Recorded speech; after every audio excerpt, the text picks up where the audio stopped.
Vous avez un jardin? Oui, tout à Bon, fait. ça devrait vous intéresser. Vous avez des bambous? Non. Nous, on en a, et des beaux bambous, avec le roi du bambou, si j'ose dire, Nicolas le jardinier. Un bambou, dites-moi, c'est pas franchement un arbre, Nicolas?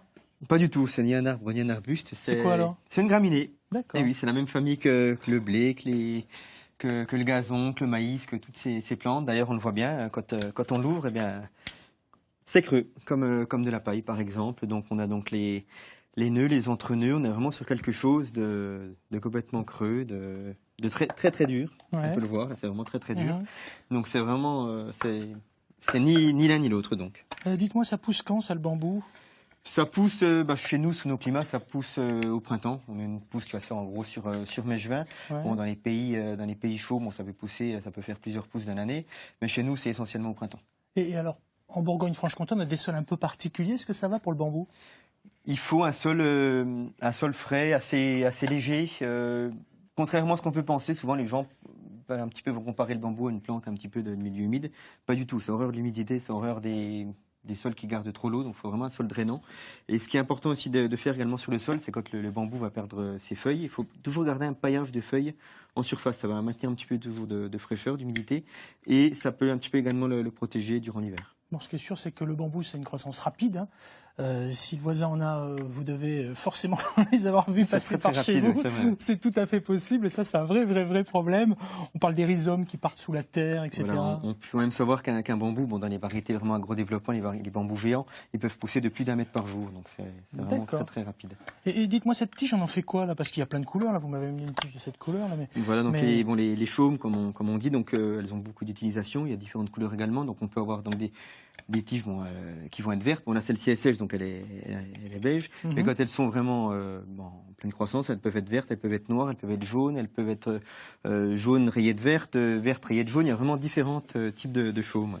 Alors là, on le voit un petit peu parce qu'on n'en a pas mis beaucoup, hein. Mais le bambou, il est quand même super envahissant. Il est envahissant. Bon, après, il faut arriver à le maîtriser. Mais bon, il y a différentes techniques pour arriver à le maîtriser. Oui. Alors justement, comment maîtriser les bambous envahissants, Nicolas? La réponse. Bon, déjà, il y a déjà des bambous traçants et des bambous non traçants. Donc là, on en crête sur des bambous traçants. Donc là, c'est vrai que si on fait pas ce qu'il faut, c'est vraiment la catastrophe. Ça part de tous les côtés. Traçant, ça veut dire il s'en va. Ils partent de tous les côtés. Il y a donc les rhizomes qui vont donc s'étaler quelques centimètres sous le sol, avec les chaumes qui vont donc se développer sur ces rhizomes.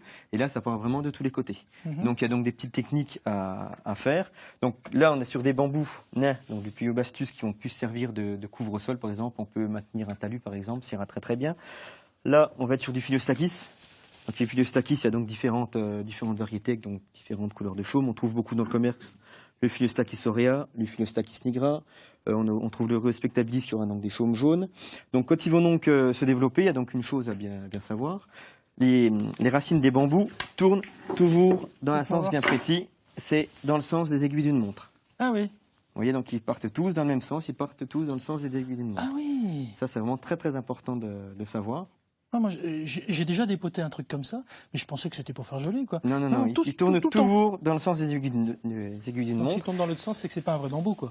Voilà. Et donc, on a donc des systèmes qu'on peut donc utiliser, ce sont des barrières anti-rhizomes. Ouais. Donc les barrières anti-rhizomes, c'est un matériau donc en plastique assez épais qui va donc contenir les bambous. Oui, c'est plus qu'épais, ça, c'est solide. Voilà, c'est assez costaud. Costaud. Il y a donc deux choses à bien faire lorsqu'on va donc mettre la barrière anti-rhizome. C'est donc le sens pour le mettre. Donc là, on le voit, il est donc comme ça. Quand le bambou va tourner dans le sens des aiguilles d'une montre, les racines vont continuer à tourner, donc ça va rester dans cette barrière. Alors que si on le met comme ça, le bambou va partir, va tourner et va sortir hors de la protection et donc partir dans la nature et donc envahir tout partout.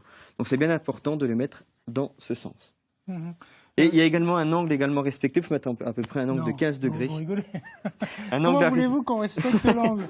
Non, mais en fait, il ne faut pas le mettre droit, parce que si on le met droit, les rhizomes vont venir taper dedans, vont pousser. Donc ils peuvent éventuellement transpercer cette protection. Alors que si on le met en biais, le rhizome va venir taper et remonter, glisser le long de la protection. D'accord. Donc ça, c'est très important de bien mettre les barrières anti-rhizomes si on veut pas être envahi partout avec ces bambous traçants. Donc ça, c'est pour les traçants. Pour les non traçants, voilà. Après, donc des variétés non traçantes, c'est donc ceci, les Fargesia. C'est vraiment les plantes qui sont vraiment à la mode depuis quelques années parce que ils se développent pas partout. Donc ça, c'est vraiment très bien. On pourra donc les mettre en isolé. Ils se cultivent très très bien en pot ou en bac. Ça, c'est vraiment très important.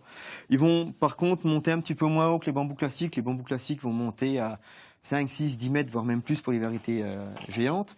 Un bambou non traçant, il va monter en gros à 2-3 mètres. Donc, mais le gros avantage, c'est qu'il ne va pas partir de tous les côtés. Donc ça, c'est vraiment très très important. Parfait, parfait. Vous savez que des bambous, on en retrouve parfois dans des endroits insolites. Bien sûr. Alors, vous propose d'aller visiter quelques endroits insolites en Bourgogne-Franche-Comté, puis nous revenons dans cette bambouserie, ensemble et en direct. Tiens, Nicolas, à propos de construction, qu'est-ce qu'on peut faire avec ces bambous qui sont avec nous, là ? Beaucoup de choses. Déjà, la chose la plus simple est les tuteurs. Dans les pays d'Asie, ils font par exemple des échafaudages avec. On fait même des maisons, on fait vraiment beaucoup de choses. On fait de plus en plus maintenant des ustensiles de cuisine, des saladiers, des choses comme ça. On peut même faire des parquets en bambou. Il y a vraiment énormément de choses, des meubles, beaucoup de choses. Donc c'est un matériel vraiment très très dur. Et l'avantage, par exemple, contrairement à un arbre, un chêne qui va mettre des centaines d'années à pousser, le bambou, tous les ans, il fait une pousse. Et sur une année, on arrive vraiment à voir des choses vraiment très très dures, donc ça se renouvelle très très vite, contrairement aux arbres. Super, on sait presque tout sur le bambou, parce que ça serait très prétentieux. Il y a beaucoup de choses à dire. Bah oui, très prétentieux de dire qu'en 4-5 minutes, on vous dit tout. En revanche, on refera quelque chose sur nos amis les plantes en Bourgogne-Franche-Comté, sans souci, vous restez avec moi, Nicolas, jusqu'à la fin de cette émission.